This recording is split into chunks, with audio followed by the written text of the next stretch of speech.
자, 여기는 파동의 회절입니다. 회절 현상. 자, 회절 현상이 어떤 현상인지 한번 알아볼게요. 우선 요걸 먼저 보세요. 여러분들은 이게 없어요. 이 그림이. 여러분들은 그냥 4개의 화면이 있을 거야. 사건마다. 자, 이게 뭐냐면요. 수면인데요. 위에서 내려다본 장면이고요.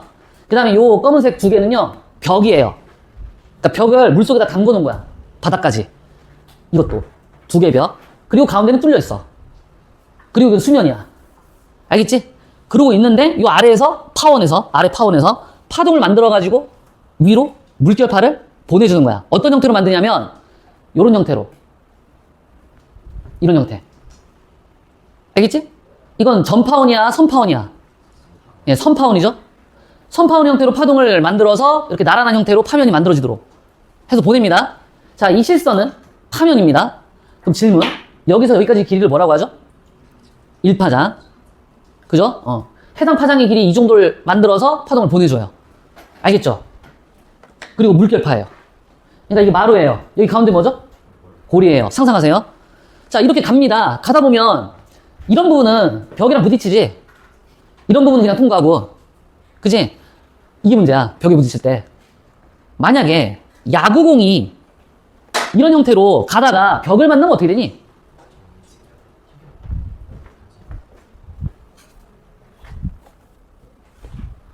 이거. 벽을 만나면. 왜 안 튕기는 거야? 벽을 만나면 어떻게 돼? 튕겨나오지. 반사. 아, 스트레스 풀어야지. 반사. 그치? 이게 물질이야, 파동이야? 물질. 물질은 벽을 만나면 어떻게 돼? 튕겨나와. 맞지? 그러면 물질은 그런데 파동은 튕기면 어떻게 될까요? 여기 바닥에, 이 장애물에 부딪히면. 이게 파동만이 갖는 특징이라고. 물질이 갖지 못하는. 알겠어? 그리고 이렇게 됩니다. 잘 보세요. 시작.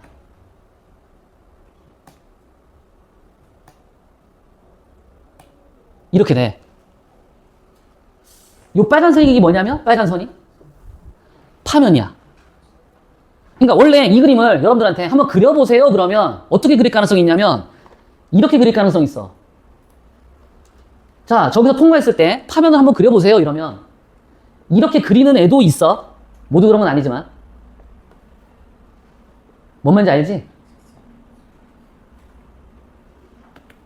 뭔 말인지 알지? 이렇게 되지 않아요, 선생님? 당연한 거 아니에요? 여기만 구멍 났으니까 여기만 지나가겠죠. 이런다고. 저건 답이 아니야. 저렇게 안 돼. 관찰해보면 어떻게 되냐? 이렇게 돼. 이렇게요.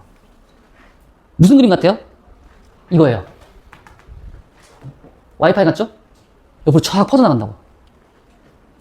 그러니까 직진성이 아니라 이렇게 옆으로 퍼져나가는 이런 현상이 벌어져. 알겠어? 이게 파동이 뭐라고 하냐면 회절성이라고 하는 거야. 이제 필기 시작합니다. 회절 현상이 무슨 현상이냐? 회절 현상이 무슨 현상이냐? 장애물을 만났을 때 파동이 진행하다가 진행 시에 장애물에 닿았을 때, 장애물과 만났을 때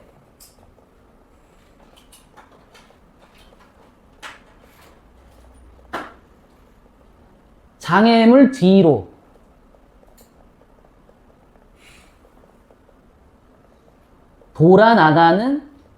되돌아 나가는 우회라고 하지. 그러니까 우회 현상. 우회한다라고 해야지. 뭔 말인지 알겠어?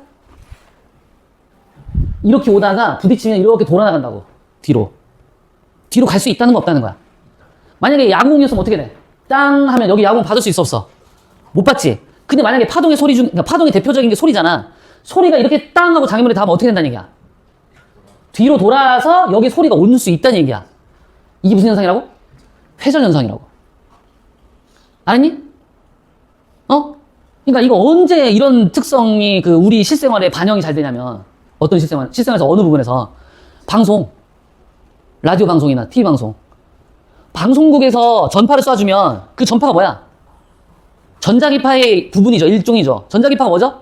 한 글자로? 빛이죠. 빛은 파동이에요? 아니에요? 그럼 전파는 파동이에요? 아니에요? 파동이 맞죠? 그러면 전파도 파동이니까 무슨 현상이 일어나요? 회전 현상이 일어나요. 알겠어? 요새 저기 우크라이나 전쟁 중이잖아. 건물 막 부서지고 그 잔재들, 부서진 잔재들이 이렇게 막 돌들이 막 아무렇게나 놓여져 있을 텐데 거기 숨어가지고 전쟁통에 방송을 들어야 되는데 지금 어떻게 돌아왔는지 알고 싶어서 라디오를 켰는데 돌 뒤에 숨어 있어. 자기를 은폐하려고. 그러면은 그 돌이 장애물이 되잖아. 그러면 전파가 와서 돌에 부딪히면 장애물에 부딪혔으니까 공처럼 튕겨나가 버리면 방송이 안 들어오지. 근데 부딪혔는데 그 돌을 돌아서 나한테로 오면 라디오 방송 안테나에 들어와서 라디오 방송이 틀어지잖아. 그럼 지금 어떻게 돌아가는 상황을 알 수 있겠지? 그럼 회전이 잘 되는 걸 써야겠니? 회전이 잘 안 되는 걸 써야겠니? 회전이 잘 되는 걸 써야지. 그치? 그런 게 회전 현상의 유익함이야. 저기 어떤 오지마을에 라디오 방송 같은 게 장애물이 많아가지고 막 숨어 있는데 그런데 전파들이 전달이 돼가지고 회절로 라디오 방송을 틀거나 TV 방송을 보거나 이런 것들을 할 수 있단 말이지. 이게 회전 현상이라고. 알았니? 그럼 도대체 말이야. 왜 물질은 튕겨나오는데 왜 파동은 이런 식으로 빙글빙글 옆으로 막 이렇게 회전해서 나가냐? 옆으로 퍼져가지고 나가냐? 왜 그러냐? 이 그림을 작도하는 법에 대해서 어떤 한 과학자가 작도 원리에 대해서 알려줬어요. 그 과학자의 이름은 이분입니다. 하위 헌스.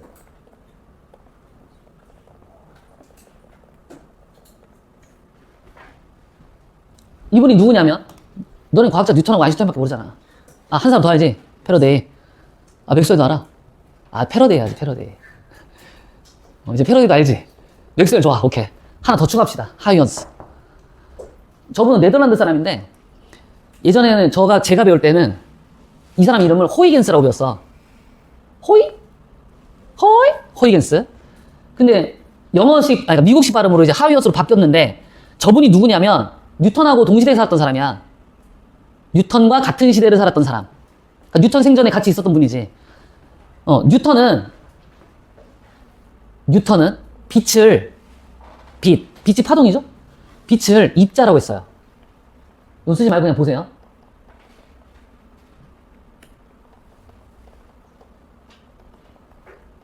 근데 하이언스는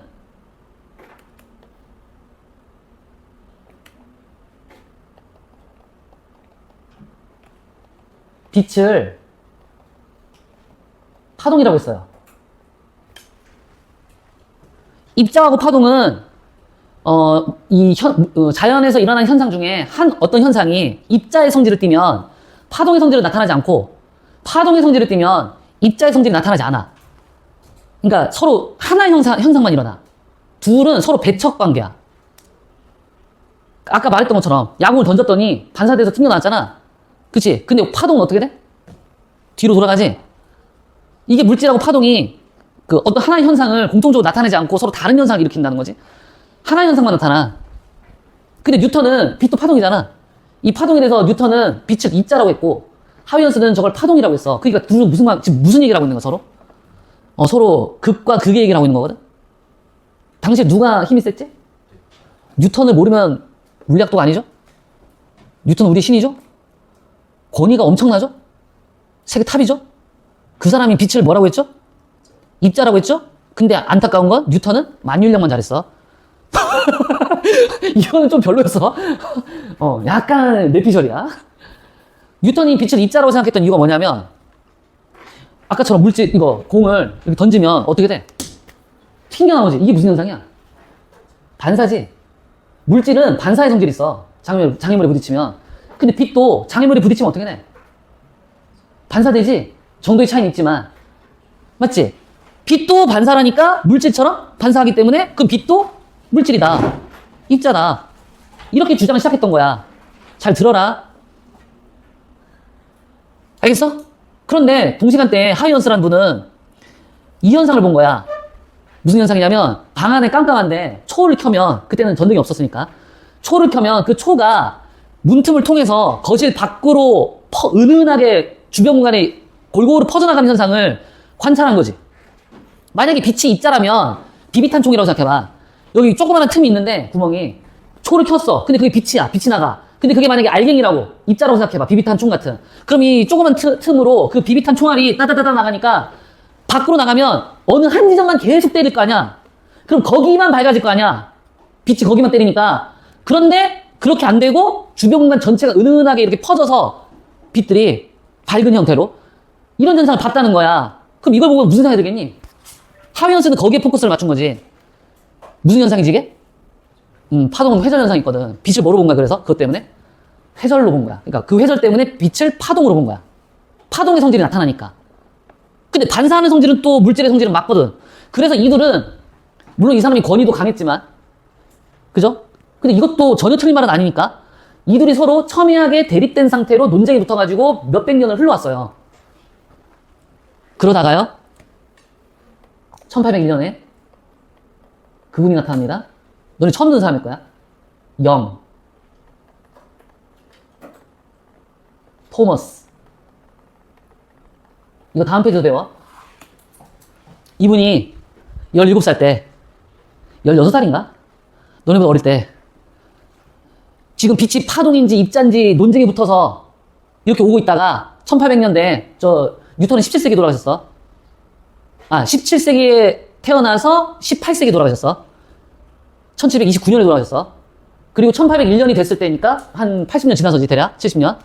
그지? 그때 토머스 영이 빛이 지금 입자인지 파동인지 논쟁이 붙어 있는 상태에서 저 두 개 중에 어느 것이 맞는지 계속 논쟁이 붙어 있다가 이분이 16살 때 빛이 파동인지 입자인지를 알려주는 실험을 해서 결론을 지어줬어. 빛은 입자일까요? 파동일까요? 라고.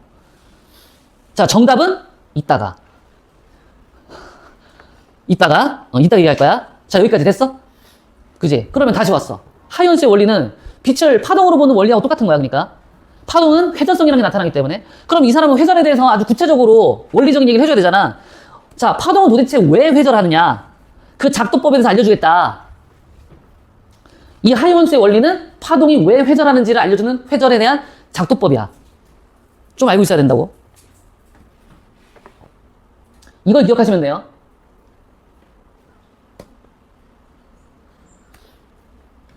파면 위의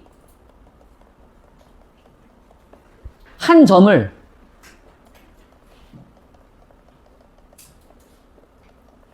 새로운 전파원으로 삼아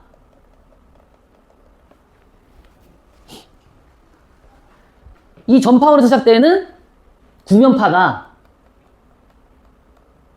구면파의 잘 봐. 여기 전파원이 있어 이거. 파면 위에 한 점을 전파원으로 삼은 거야. 전파원. 파원인데 점으로 되어 있는 거야.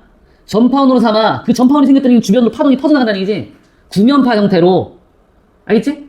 그러면 이 구면파가 하나가 아니라 이 파면 위의 점들이 하나가 아니고 여러 개 다. 그러니까 파면 위에 있는 모든 점에 대해서 구면파야. 파면 위의 새로운 전파원으로 삼아서 파면 위의 모든 전파원에 대하여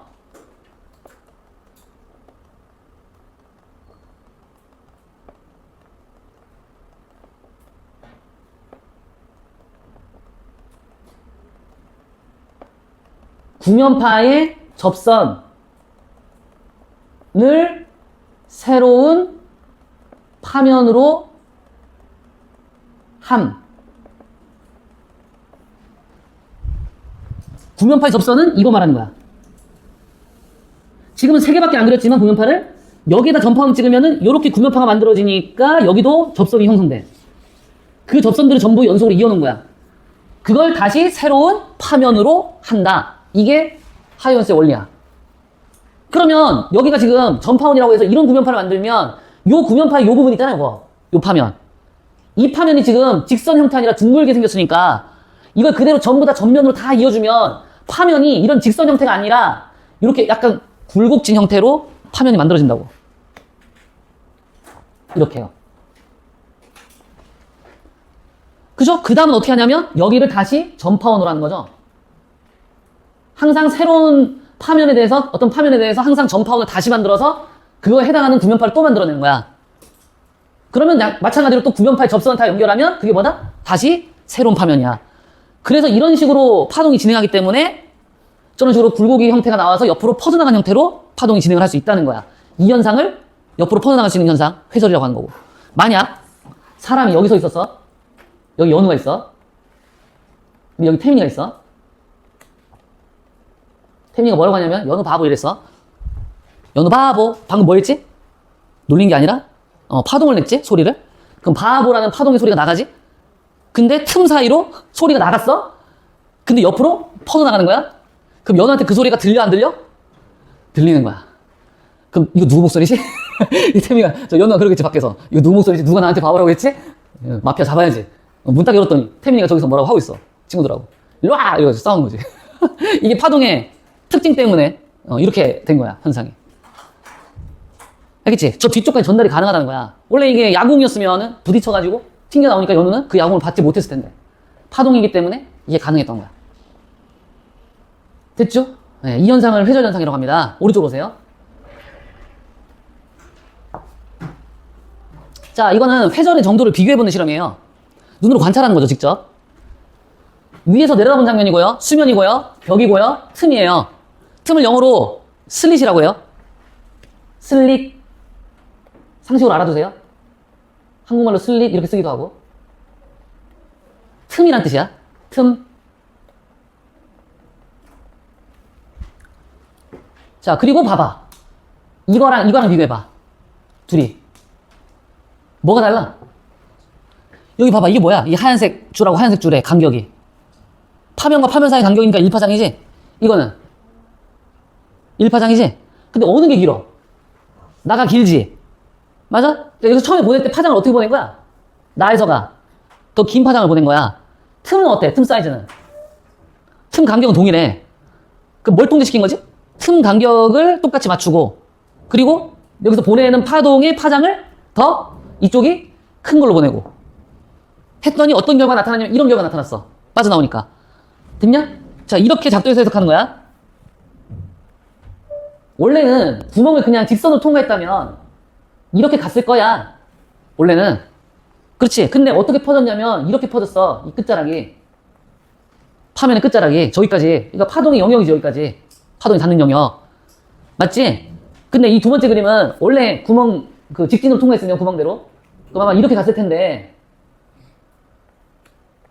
얘가 여기까지 파동의 영역이 닿았어. 여기까지 퍼진 거야. 그지? 그럼 이거 해석 이렇게 하면 되겠네. 얘는 각도가 요만큼 틀어졌고, 그죠? 얘는 요만큼까지 퍼져서 나간 거죠? 그죠? 여기 세타 1이라고 하고요. 여기 세타 2라고 하면, 자, 눈으로 봤을 때 어느 게 더 커 보여요?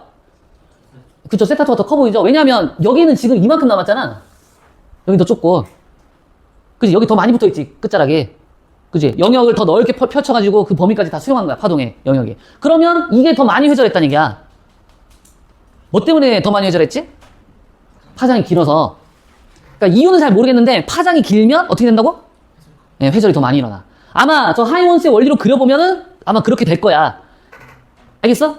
그래서 여기서 우리가 알 수 있는 사실, 가와 나를 비교했을 때 알 수 있는 사실은 회전 현상을 물리량으로 뭐라 쓰냐면 D라고 써. 기호로. D. 됐지? 근데 이 D보다, 이게 D가 회절 정도가, 이 각도가 회절 정도인데 그 회절 정도가 달랐던 이유는 파장이 길이 때문이었대. 파장이 길수록 회절이 더 많이 일어난대. 그래서 둘은 무슨 관계야? 네, 파장의 길이와 회절 정도는 서로 비례 관계입니다. 외워야 돼요. 이거 시험 문제 근거 소스예요. 매우 중요해. 알겠죠? 자, 그 다음 두 번째 거 보세요. 요거 두 개. 가하거나. 이번에 뭘 조작했지? 그러니까 대략 보니까 파장은 비슷해 보이네. 그지? 근데 여기 틈을 보니까 이게 더 넓어. 이게 조작인가 봐. 했더니, 자, 그림입니다. 아까처럼. 이렇게 가야 되는데, 회절 때문에 이렇게 갔다고. 근데 얘는 이렇게 가야 되는데, 회절 때문에 여기까지만 파동의 영역에 설정됐지? 더는 안 틀어졌지? 여기까지 안 가잖아, 파동이. 맞아? 그러면 여기는 세타 3고 저긴 세타 4라고 하면, 자, 이번에 누가 크니? 그죠? 세타 3가 더 크죠? 이거는 세타 1이 세타 2보다 작다고. 그죠? 그럼 누가 더 회전을 잘한 거죠? 예, 틈이 좁을 때가 더 잘한 거죠? 그래서 회전의 정도는 저 틈의 크기, D라고 해요. 이게 틈의 크기야, 슬릿 사이즈. 알겠지? 그거랑 반비례 관계 있어. 외워야 돼. 됐냐? 그럼 이제 종합 정리. 자, 보세요. 얘하고 얘는 동일한 물리량 있죠? 그죠? 뭐가 동일하죠? D가 동일하죠? 쟤하고 D로 묶어주세요. 파장에 대해서는 비례하고 슬릿 크기에 대해서는 반비례합니다. 이걸 하나의 식으로 통합해서 외워두시면 됩니다. 이거 외워야 돼요. 이거 시험 문제야. 엄청 중요해. 그럼 외워보자. 회절 정도는 파장이 길수록 커진다. 틈이 작을수록 커진다. 이게 커지려면 이거 커지고 이거 작아질수록, 틈은 좁고 파장은 클수록 회절은 잘 일어난다. 알겠지? 그 아까 그 전파 기억나? 방송에서 보내는? 방송국에서 보내는 거? 어떻게 해야 더 잘 들어가? 장애물 뒤로? 파장은 긴 걸로. 그지? 틈은 어떻게 할수록? 근데 틈은 그 받는 쪽에서 조정할 수가 없는 거잖아. 그러니까 어떻게 해야 돼? 그냥 그쪽에서 보내는 거는 파장만 그냥 길게 보내줘야지. 그래서 주로 어떤 전자기파 쓰는 거야? 파장이 긴 애들. 감마선, X선, 자외선 이쪽은 무슨 계열이야? 파장이 짧은 계열이야. 가시광선 기준으로 오른쪽은. 그치? 그 중에 누구? 마이크로파나 라디오파. 요거 통칭해서 뭐란다? 전파. 방송통신 장비로 많이 쓰는 거야 이게. 우주배경공산 어디에 들어가 있어? 마이크로파에 들어가 있어. 전자기파 외웠니? 전자기파 영상 강의 봤지? 그지? 그거랑 여기랑 연결되는 거야. 회절이랑. 여기까지 됐어? 그래서 이걸 외웁니다. 이유는 왜 이렇게 되는지 잘 모릅니다. 왜 이게 길면 이게 크고 왜 이게 작으면 이게 큰지 잘 모르겠지만 해보니까 되더라고. 그럼 사실이잖아. 그래서 이렇게 원리로 딱 정리해 놓는 거지. 그럼 이걸 토대로 해서 다음 시간에 토머스 형의 회절 현상에 대해서 보면 되겠죠. 됐죠? 여기까지.